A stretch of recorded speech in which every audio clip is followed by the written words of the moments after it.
Baruch Ata Adonai Eloheinu Melech HaOlam Asher Kitshanu B'Mitzvotav V'Tzivanu La'asok B'Divrei Torah.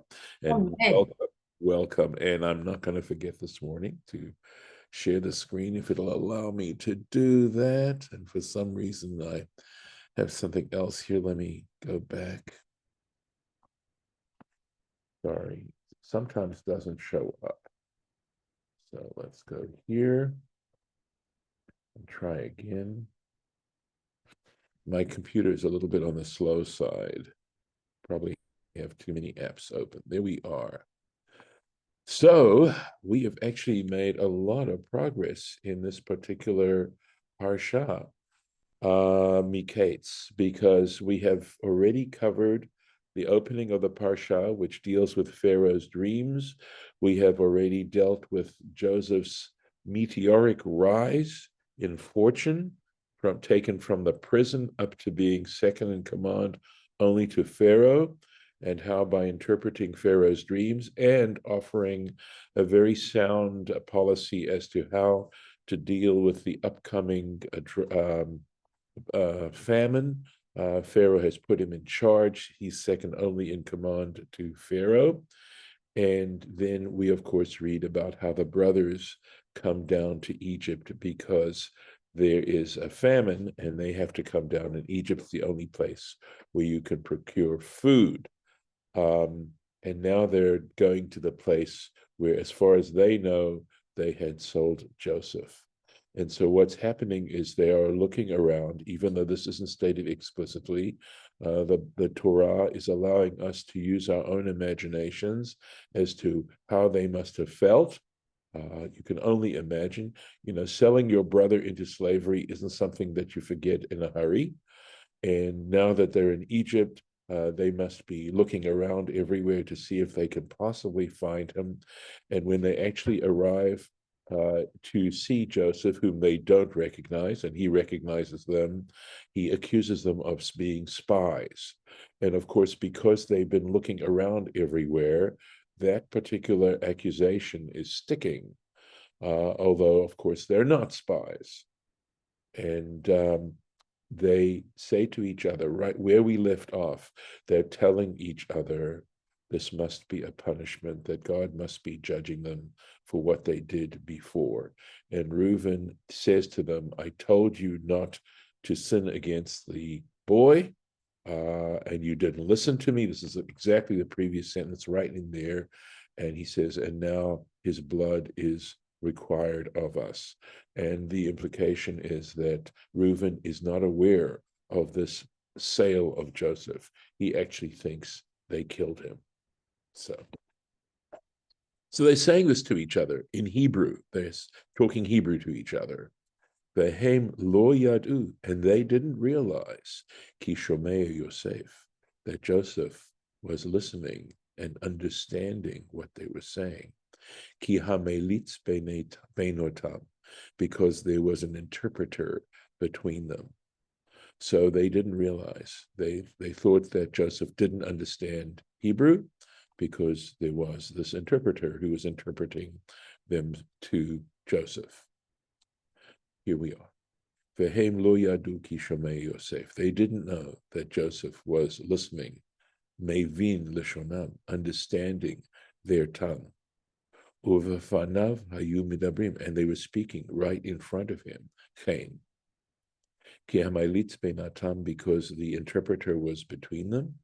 Ki keshayu midabrim imo, because when they would speak to him, haya hamilitz beinehem, and there was an interpreter between them, hayodea lashon ivri, who understood Hebrew, ulashon mitzri, and also familiar both with Hebrew and with Egyptian, v'haya melitz divrehem, and he would interpret their words, leYosef, to Joseph, v'divrei Yosef lahem, and Joseph's words to them, l'chach hayusvarim, and that's for that reason they were convinced, she'en Yosef makir b'lashon ivri, that Joseph doesn't understand Hebrew. Melitz. So melitz, probably the first time we've actually seen this word in our study of the Torah.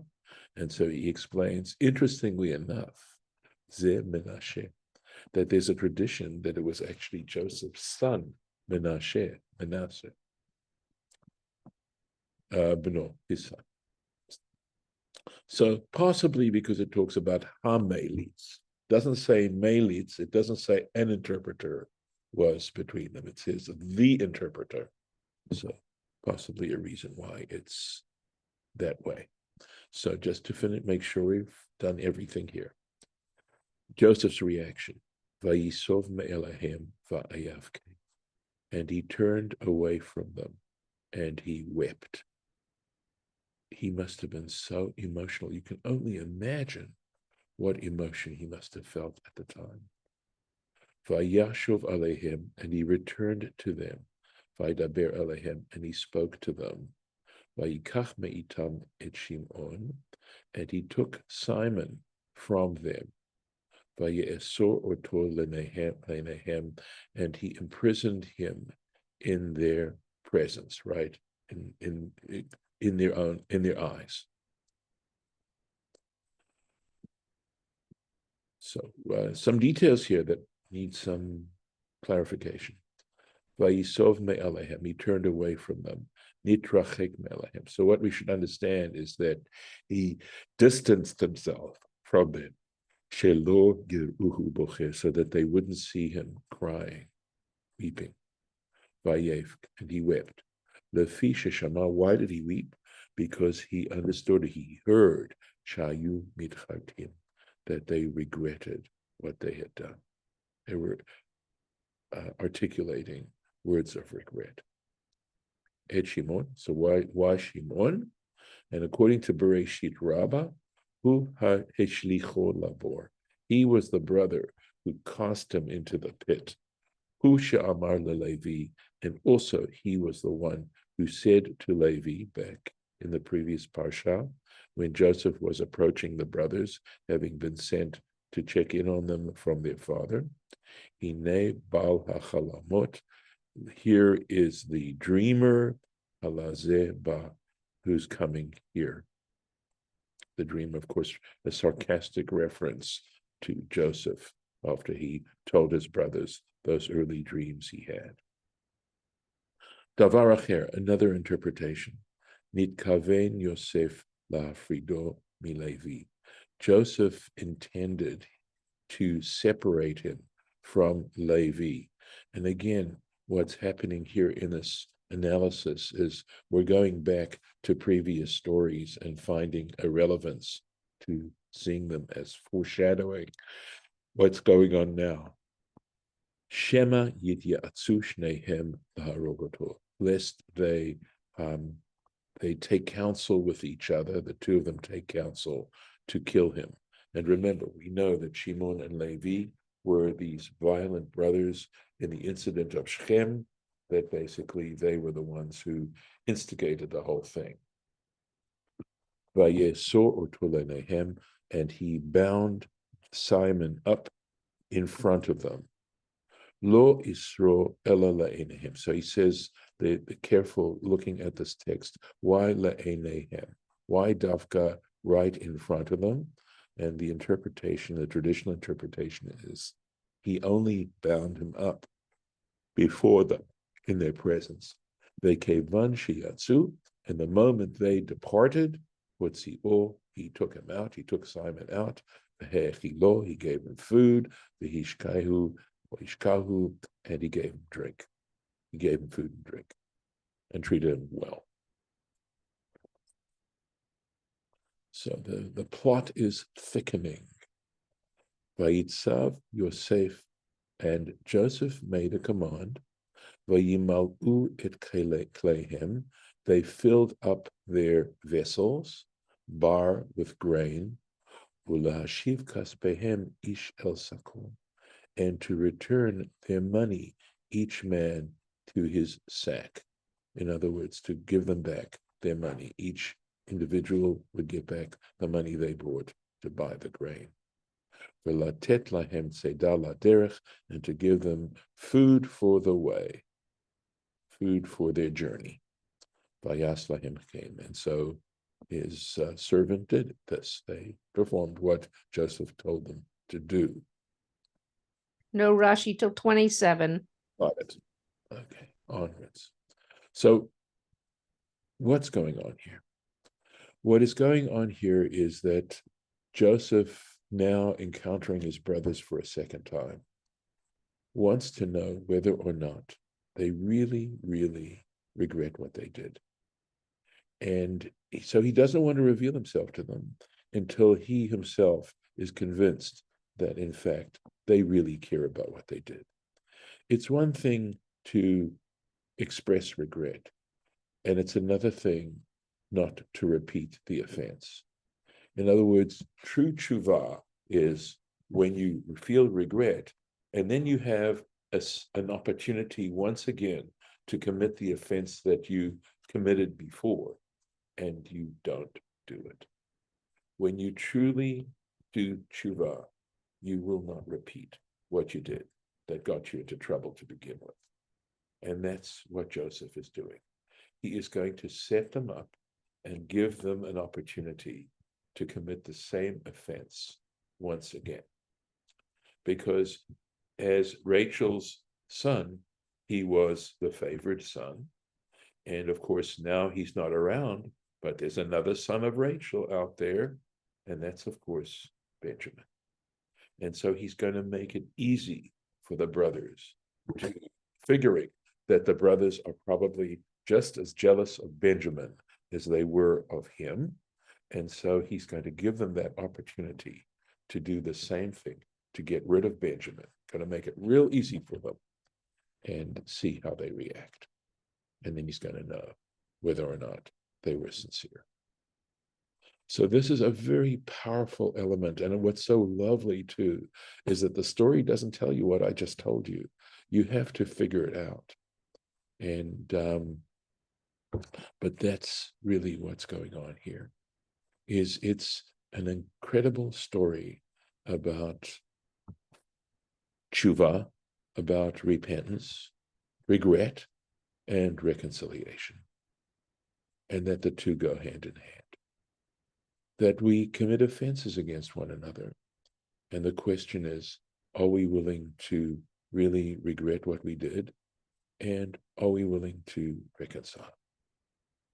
And that's, from my perspective, from a long look at Genesis, how this book comes to an end, showing how what started with Cain and Abel can ultimately get resolved.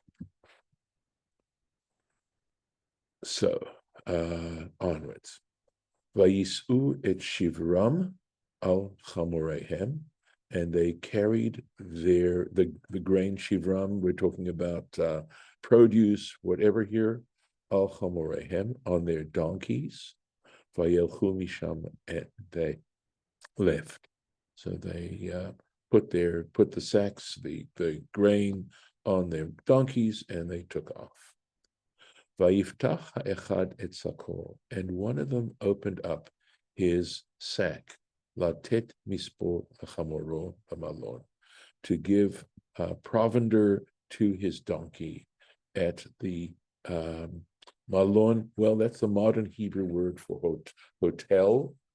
Maybe, I don't know that we'd call it an inn, at the inn, right? And malon is from, as Rashi's going to tell us, is from a Hebrew word lalun, which means to spend the night. There's no English equivalent for this one word, but malon is a place where you spend the night, where you rest for the night. So he had opened up his sack to give some food to his donkey at the inn. Vayar et kaspo, and he saw his money.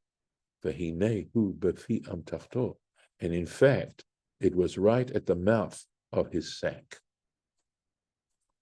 So, Vayiftach ha'echad, and one of them, the one, opened them. And because it says the one, right, definite article here, hu Levi, this in fact was Levi, shenishar yachid, and what they're playing on is the word echad, because he remained alone, yachid, solitary, Mishimon.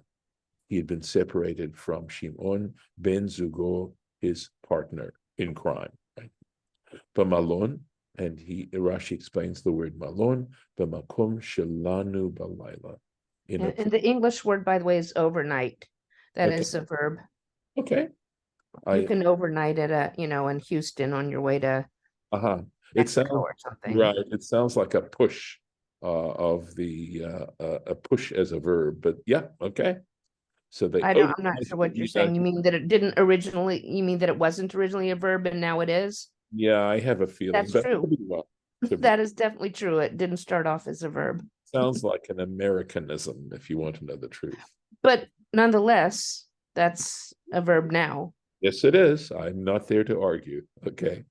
On the place where they overnighted that night. Okay. All right. All right. Amtachto, again, fancy words here. So Rashi's just translating the Hebrew into simpler Hebrew. Husak, it's referring to. And notice, by the way, that the English and the Hebrew words sound so similar. It is sack. It's a sack. Vayomer el Echav, and he said to his brothers, Hushav Kaspi, my money has been returned. V'gam hine be'amtachti, and in fact, it's right here in my sack. Vayetze libam v'yecherdu, and their hearts departed. They lost heart, and they trembled. Ish elachav le'or, each person saying, each man to his brother saying, Mazot asa Elohim lanu, what has God done to us? And of course, Elohim, the judgment aspect of the divine. This is, so here we go. Rashi. V'gam hine ba'amtachti, and in fact, it is here in my sack. Gam hakesef bo im hatvuah. So the money with the provender, with the produce. Ma zot asa Elohim lanu. What has God done to us? Lahavienu lilei aliva. Well, remember, Joseph has accused them of being spies, of being dishonest. And now this is happening. So it looks like they're thieves, right? They could be accused of stealing. Lahavienu lilei aliva. To bring us now with a pretext. There's now a pretext. Zo, this pretext, shelo hushav ella lehit olel alaynu, because this money clearly was just done to abuse us, to frame us. And now they're worried. Now they're really worried. Vayavo el Yaakov, and they came to Jacob, Avihem, their father, Artsa Canaan, in the land of Canaan, to the land of Canaan. Vayagidu lo, and they told him, it kol hakorot otam lemor, and they told them everything that happened to them, saying, see if there's any, no, okay. Not till 34. Got quite a bit. This is pretty straightforward here. Okay. Diber ha'ish adonai haaretz itanu kashot. The man, the Lord of the land, spoke with us harshly. Vayiten otanu, and he set us as if, or he accused us, kemiraglim et haaretz, that we were spying the land. Vanomar elav, and we said to him, Kenim anachnu, we're genuine. We're not spies. Lo hayinu meraglim, we're not spies. Shneim asar anachnu achim bnei avinu. 12, there are 12 of us, brothers, children of our father. Ha'echad einenu, one isn't around anymore. V'hakaton hayom et avinu be'eretz Canaan, and the youngest one is with our father in the land of Canaan.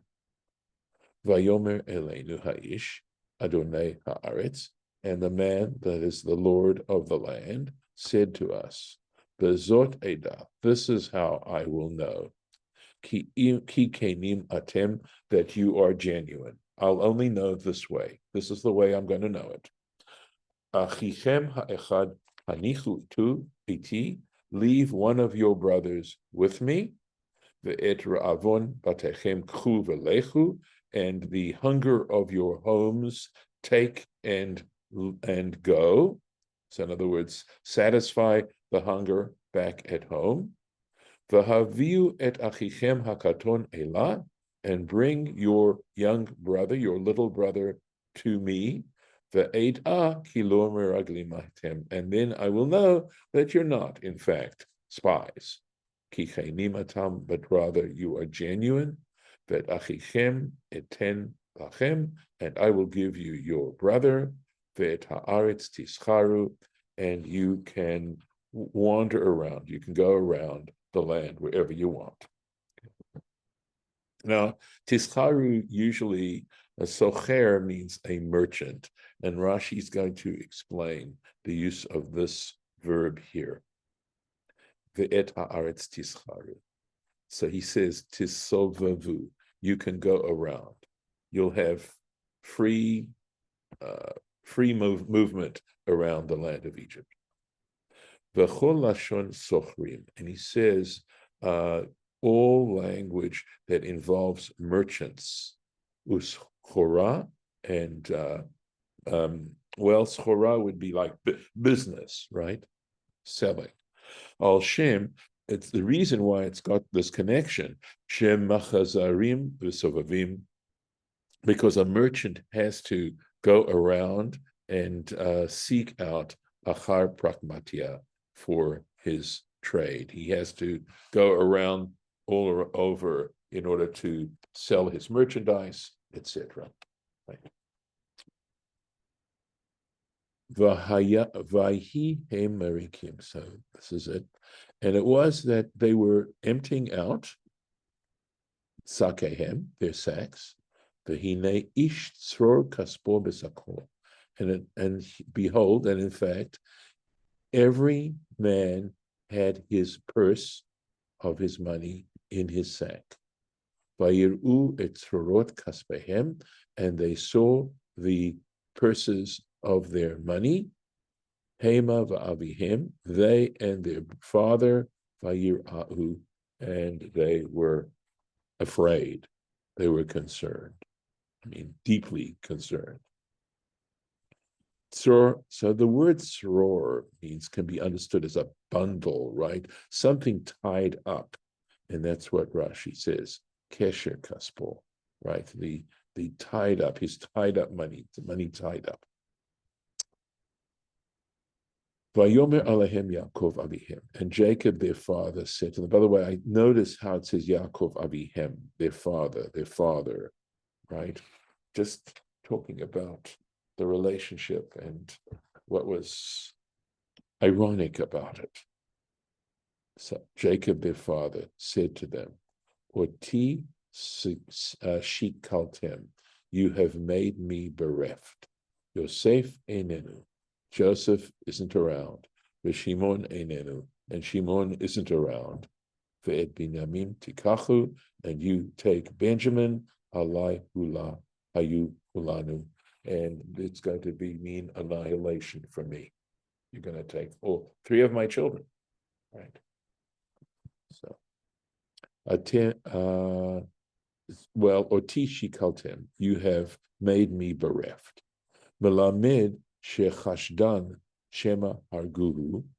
So now the fact that he says you made me bereft, right? This implies that Jacob was suspicious that maybe they killed him, or machruhu to Yosef, or that they sold him just as they had Joseph. So Jacob, apparently, according to this interpretation, Jacob is worried that somehow and for some reason they got rid of Shimon. Shikaltem, this word Shikaltem. Let's take a look. Kol mi shebanav avudim, anyone whose children are destroyed, right, are lost. Karui shakul, he is referred to as bereft. It's a way of describing his situation. And we'll do just a little bit more. Vayomer Reuven. So Reuven, the oldest, he speaks up. And this is something that's typical of Reuben, we'll see. El aviv lemor. So he says to his father, Et shnei vanai tamit, you can kill my two sons, im lo avienu elecha, if I don't bring him back to you. Tna oto al yadi, give me responsibility for him. Literally, it means give me, put him under my hand, my control. Va'ani ashivenu elecha, and I will return him to you. Well, this is Reuben. This is the way Reuben behaves. He's got good motivations. He's got good intentions, but sadly, he overreacts. And because you can ask yourself, why would it be? I mean, it's ridiculous to think that Jacob would somehow feel happier if he both lost Benjamin and then lost his two grandsons. Why is this, why is this helpful? Now, maybe Reuben is simply, expressing, just exaggerating. But regardless, it's a strange way to approach this. And of course, we read how, let's see if there's a Rashi on this. No. Nope. No, Rashi doesn't feel a need to comment on this. But there's one more verse for this chapter with a Rashi. Yep, we're going to do it. Vayomer lo yere b'ni imachem. And he says, he hears Reuben saying this, and Jacob says, Lo yere b'ni imachem, my son will not go down with you. Ki achiv mate, because his brother is dead, vahu levado nishar, and he alone remains. In other words, as a child of Rachel. Ukrauhu asun b'derech, and if some tragedy occurs to him on the way, on the journey, asher telchuba, in which you are journeying, v'horadatem et sevati, you will bring down my gray hairs, biagon, in sorrow, she'ola, to Sheol. In other words, I will never get over this. I simply cannot. Don't ask me. Lo yered b'ni imachem, my son will not go down with you. And by the way, this sentence, of course, is clarifying for sure who's now the favorite son, right? He refers to Benjamin as his son, right? In this way. Lo kibel dvarav shel Reuven. He did not accept Reuben's words. Amar b'chor shoteh uzeh. He says, he thinks to himself, Jacob thinks, this guy's crazy. My firstborn, right? This firstborn is nuts. Okay. Hu omer lahamit banav. He is discussing or thinking that he's going to kill his sons. V'chi banav heim v'lo bani. But they're just his sons. They're not mine. They're not my sons too. And there is a principle that grandchildren are like grandchildren. So we'll stop right here. And please God, we will continue tomorrow. Okay. I'm going to stop the share. Okay. Any comments before I stop the recording? No. All right. Okay. Very good. So I will stop the recording, and please God, we will continue tomorrow.